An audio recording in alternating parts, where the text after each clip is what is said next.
കേരളത്തിലെ സംരംഭ വ്യവസായ സ്ഥാപനങ്ങൾക്ക് കുതിപ്പിലേക്കുള്ള പാതയൊരുക്കാൻ മീഡിയ വൺ സംഘടിപ്പിക്കുന്ന മീഡിയ വൺ ബിസിനസ് കോൺക്ലേവ് ഫെബ്രുവരി 8 നടക്കും. മുൻകൂട്ടി രജിസ്റ്റർ ചെയ്തവർക്ക് എല്ലാ സെഷനുകളിലും പങ്കെടുക്കാനുള്ള അവസരമുണ്ട്. കൊച്ചി ബോൾഗാട്ടി ഗ്രാൻഡ് ഹയാത്തിലാണ് മീഡിയ വൺ ബിസിനസ് കോൺക്ലേവ് നടക്കുക. ബിസിനസ് രംഗത്തെ അധികാരിയെ ആദരിക്കുന്ന മീഡിയ വൺ ബിസിനസ് എക്സലൻസ് പുരസ്കാരം കോൺക്ലേവിൽ വിതരണം ചെയ്യും. പുതിയ ബിസിനസ് ഐഡിയകളും സ്ട്രാറ്റജികളും അന്വേഷിക്കുന്നവർക്കായി ഇതാ 1 മിനിറ്റ് സക്സസ് സ്റ്റോറി. 2000-ന്റെ തുടക്കം. മൊബൈൽ ഫോണിൽ പാട്ട് കയറ്റൽ പെടാപ്പാടാണ്. ഇഷ്ടപ്പെട്ട പാട്ടുകളുടെ പ്ലേലിസ്റ്റ് ഉണ്ടാക്കി മൊബൈൽ ഷോപ്പിൽ പോയി മെമ്മറി കാർഡിൽ സമയമെടുത്ത് ഡൗൺലോഡ് ചെയ്യും. ടാസ്ക് തന്നെ. അപ്പോഴാണ് ഏകദേശം 2006-ൽ സ്വീഡിഷ് സംരംഭകരായ ഡാനിയലിക്കും മാർട്ടിൻ ലോറൻസണും ഒരു പ്രീമിയം പ്ലാറ്റ്ഫോമുമായി ഓഡിയോ ബുക്ക് മാർക്കറ്റിലേക്ക് പാട്ടും പാടി കയറുന്നത്. ആളെ പിടികിട്ടിയല്ലേ? അതെ, യൂട്യൂബിന് ശേഷം നമ്മുടെ എല്ലാം ലൈഫിനെ പാർട്ടിഫൈ ചെയ്ത സ്പോട്ടിഫൈ.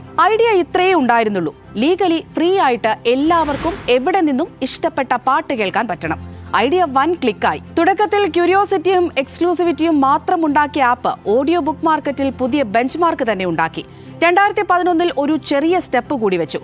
ഫേസ്ബുക്കുമായി ഇന്റഗ്രേറ്റ് ചെയ്ത് മ്യൂസിക്കിന് ഷെയറിംഗ് എക്സ്പീരിയൻസും ഉണ്ടാക്കി. അവരുടെ അടുത്ത സ്റ്റെപ്പ് ഗ്ലോബൽ മാർക്കറ്റിലേക്കായിരുന്നു. കേൾക്കുന്ന പാട്ടുകളുടെ ഡേറ്റ എടുത്ത് പേഴ്സണലൈസ്ഡ് പ്ലേലിസ്റ്റ് കൊടുത്തുകൊണ്ടായിരുന്നു അത്. ഇടയ്ക്കൊരു ആഡ് ഇട്ട് മൂഡ് കളയുമെങ്കിലും ആരും അൺസബ്സ്ക്രൈബ് ചെയ്യാറില്ല. ഇന്ന് ലോകത്തിന്റെ കളക്റ്റീവ് മൂഡ് പറയും സ്പോട്ടിഫൈ ഇന്ത്യൻ മാർക്കറ്റിനെ പിടിച്ചത് വേറെയൊരു സ്റ്റോറിയാണ്. അത് അടുത്ത ഒറ്റക്ലിക്കിൽ പറയാം. ഇത് ഒറ്റക്ലിക്ക്.